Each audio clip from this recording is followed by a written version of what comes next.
नमस्कार, welcome back to my channel. नागपंचमीच्या पवित्र दिवशी नागदेवतेला भक्तिभावाने अर्पण केलेला हा गोड नैवेद्य म्हणजेच खीर आणि कानोले आणि सोबतच सिंपल आणि झटपट अशी भाजी। चला तर मग आज मी याची मस्त रेसिपी तुम्हाला दाखवते, व्हिडिओ शेवटपर्यंत बघा। सर्वप्रथम मी तांदूळ 15 मिनिटं मी भिजत घातले होते आणि इकडे मी आता मिक्सरच्या भांड्यात काही तांदूळ थोडे वाटून घेणार आहे आणि काही तांदूळ मी नंतर वरून घालणार आहे।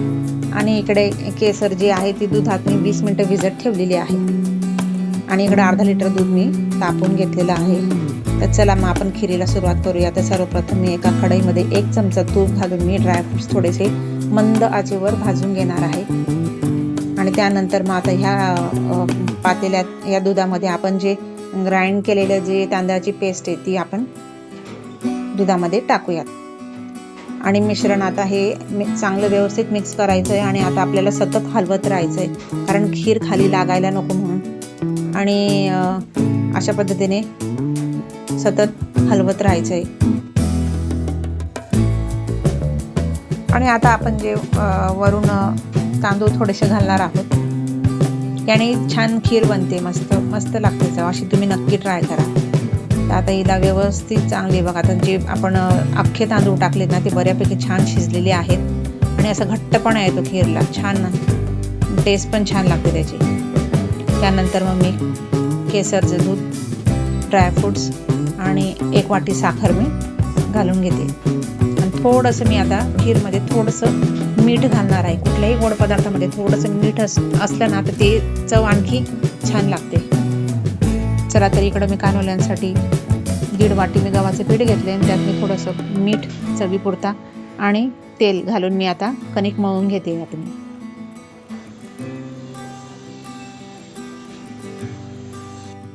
इकडं आपली कणिक मळून झालेली आहे आणि तर आता कानोले आपण करण्यासाठी घेऊयात। तर सर्वप्रथम एका पातेल्यामध्ये पाणी गरम करायला ठेवलेलं आहे।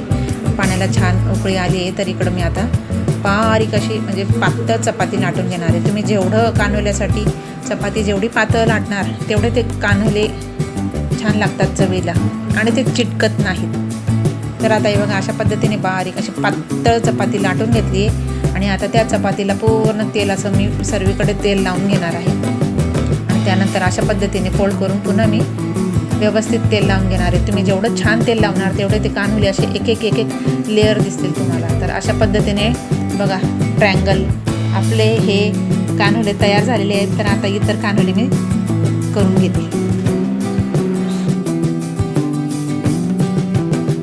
अशा पद्धतीने मी बाकी सर्व कानोले तयार करून घेतलेले आहेत आणि आता मी इकडे बॉईल करायला ठेवते। तर सर्वप्रथम मी एका चाळणीला छान असं तेल लावून घेतलं की ते खाली चिपकणार नाहीत आणि आता असे एक करून मी कानोले त्या चाळणीवर ठेवते आणि 8 ते 10 मिनिटासाठी मी आता हे बॉईल करायला ठेवणार आहे। तर आता मी वरून झाकण ठेवते आणि 8 ते 10 मिनिटं बॉईल होऊ देते। तर आता नुसते खीर आणि कानोले हे काहीतरी आपल्याला भाजी हवी असते, तर मी आता झटपट अशी भाजी करते। तर सर्वप्रथम मी मिक्सरच्या भांड्यामध्ये 4-5 लसणाच्या पाकळ्या, कोथिंबीर आणि जिरे घेऊन ग्राइंड करून घेतलं। आता इकडे आपले जे कानोले आहेत ते बऱ्यापैकी छान शिजले आहेत बघा आणि त्यात जर तुम्हाला थोडंसं कच्चं वाटत असेल तर तुम्ही चमच्याने पलटू शकता कारण ते गरम असते, वाफ हाताला बसू शकते म्हणून। तर मला हे एक थोडं कच्चं वाटते म्हणून मी पुन्हा 5 मिनिटं वाफ घेणार आहे।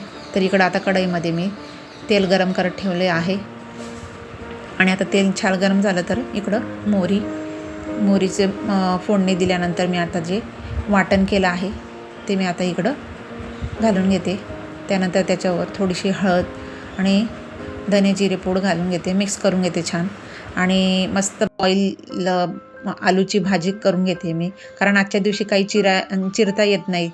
तर अगदी साध्या आणि सोप्या पद्धतीने झटपट होणारी न कापता अशी मी भाजी केलेली आहे। तर इकडे आपले कानोले पण मस्त बॉईल झालेले आहेत। चला बघा, तर अशा पद्धतीने आजची आपली नागपंचमी स्पेशल खीर कानोल्यांची रेसिपी तयार झालेली आहे। तुम्ही नक्की ट्राय करा, अशा पद्धतीने खीर नक्कीच ट्राय करा, तुम्हाला नक्की आवडेल। आणि कानोले पण जेवढे पातळ तेवढे ते चवीला छान लागतात आणि आणखी खीरमध्ये जर तुम्ही 1 चमचा दही घातली ना तर खीर आंबट गोड चव इतकी छान लागते. मला तर पर्सनली खूप आवडते ती डिश, खीर आणि दही थोडंसं 1 चमचा. तुम्ही नक्की ट्राय करा आणि कमेंटमध्ये मला सांगायला विसरू नका. तर चला तर मग व्हिडिओ आवडला असेल तर लाईक, शेअर आणि सबस्क्राईब करायला विसरू नका. भेटूया पुढच्या व्हिडिओमध्ये.